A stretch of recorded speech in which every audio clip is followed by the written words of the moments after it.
মদিনার বিভিন্ন গোত্রের লোকেরা দলে দলে দলে দলে এসে আমার মুহাম্মাদের চেহারার দিকে তাকায় বলতেছে, আমেনা তুমি সত্যি সৌভাগ্যবান, এই চেহারা প্রমাণ করে তিনি হবে আখেরি পয়গম্বর।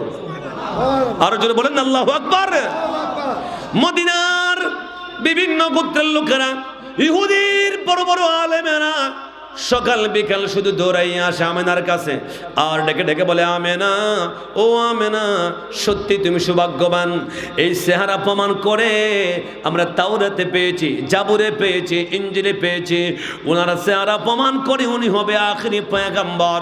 উনি মক্কাতে আগমন করেছে, ওখান থেকে হিজরত করে মদিনা আসবে, মদিনা ওনার রওজা মুবারক হবে, বতের মধ্যে অনেক ঘটনা ঘটে যাবে। ও আমেনা উনি নিশ্চয় আখেরি পয়গম্বর, তুমি আখেরি পয়গম্বরের মা। আল্লাহু